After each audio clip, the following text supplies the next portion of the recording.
එතකොට නොහිතපු විදිහට මිනිස් ජීවිත බිලිගන්න තත්වයක් ඉදිරියේදී පෙන්눔 කරනවා. ඉතින් ඒ නිසා ඒකෙන් පරිස්සම් වෙන්න ඕනි. ස්වභාව ධර්මයට මිනිස්සු අකෘතඥ වෙන්න ඒ ස්වභාව ධර්මයේ නැවත පෙරලා මිනිස්සුන්ට ලැබෙන්නේ මිනිස්සු ස්වභාව ධර්මයට දීපු දේවල් මහත්යෝ. ඒ නිසා අපි දැන් කල්පනා කරන්න ඕනි මේ කාලවකවානුව වෙනකොට මේ ගෙවිල යන්නේ ඊ타ත්ම තීරණාත්මක දවස් කිහිපයක්.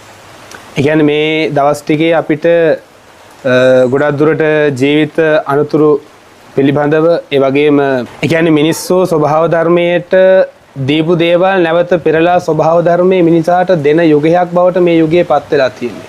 ඒ කියන්නේ ස්වභාව ධර්මයේ නඩුහාන දවසට මහත්යෝ නඩුකාරයෝ නැහැ කවුරු. තීරණේ විතරයි තීන්දුව විතරයි. ඒ නිසා අපි යහපත් දෙයක් සමාජයට කරලා තිබ්බොත් ඔබට බය වෙන්න දෙයක් නැහැ. ඔබ කවදාවත් වැරද්දක් කරලා නැත්නම් ඔබ පාපයක් කරලා නැත්නම් ඔබ අකුසලයක් කරලා නැත්නම් ඔබ බය වෙන්න හේතුවක් නැහැ. මේ රටේ පහුගිය දවස් කිහිපය තුළම මහා ව්‍යසනයන් සිද්ධ වුණා. ඉතින් ඒ වගේ අපි දැක්කා නොහිතපු නොපතපු තැන්වල මිනිස්සුන්ගේ ජීවිත ආරක්ෂා වුණා. අර අපි කියන්නේ 99න් බේරෙනවා කියලා.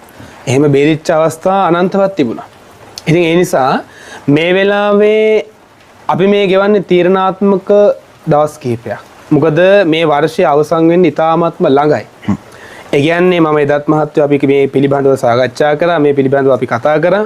මේ 2026 කියලා කියන්නේ මිනිස්සුන්ගේ ජීවිතයේ බොහෝම තීරණාත්මක කාලයක්. ඒක මිනිස්සුන්ගේ ජීවිතයේ හැරවුම් ලක්ෂයක්. ඉතින් අපි ඒක යහපත් විදිහට ගන්න ඕනි. ඔබට මතක් කරන්න තියෙන්නේ ඔබ නිතර පින්කම් දහම් වල යෙදෙන්න ඕනි. නිතර බුදුගුණ මෙනෙහි කරන්න ඕනි. ඒ කියන්නේ ඔබ කාටවත් අපරාධයක් කරලා නැත්නම් ලස්සනට අම්මා තාත්තට සලකනවා නම්, පෞල් ජීවිතය හොඳින් ගත කරනවා නම්, මිනිස්සුත් එක්ක හොඳට වැඩ කරනවා නම් කිසි දෙයකට බය වෙන්න දෙයක් නැහැ. සසරේ කරපු අකුසල් තියෙන්න පුළුවන්. ඒවා හේතුවෙන් ඒවා ඵල දෙන අවස්ථා නැතුව නෙවෙයි. ඒ නිසා තමයි අපි කියන්නේ මේ වෙලාව තුල කල්පනාකාරී වෙන්න ඕනි. මේ ගෙවෙන්නේ ජීවිතයේ තීරණාත්මක දවස් කිහිපයක්. ඒ නිසා අපි මේ පිළිබඳව රටට දැනුවත් කරන්න ඕනි. මේ පිළිබඳව සමාජයත් එක්ක කතා කරන්න ඕනි. ඉතින් ඒකට තමයි අද දවසේදී මේ විදිහේ මාතෘකාවක් අපි සාකච්ඡා කරන්න බලාපොරොත්තු වෙන්නේ. මාතෘකාව තව කාරණාවක් සිහිපත් කරන්න ඕනි. අද දවසේදී මේ උතුම් ගලේබෝධිය මේ පුණ්‍ය භූමිය තුල අපි ඒ වැඩ රාජකාරී සිද්ධ කරන අවස්ථාව තුළ උදෑසන එනවා එක පුද්ගලයෙක් අපිව හම්බෙන්න. ඒ පුද්ගලයා ඇවිල්ලා ඔබතුමා දැක්ක මේ දින කිහිපයකට කලින් කඩුරු ගන්නාව ප්‍රදේශයේ මහා ඛේද වාචකයක් සිද්ධ වුණා. මහත්යෝ මේ පුද්ගලයා දැන් සති කිහිපයකට කලින් අපිත් එක්ක ඇවිල්ලා අපි මේ කේන්දරේ බැලුවා.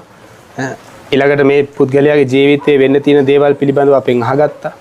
ඒවට අවශ්‍ය පිළියම් යොදාගත්තා. අපේ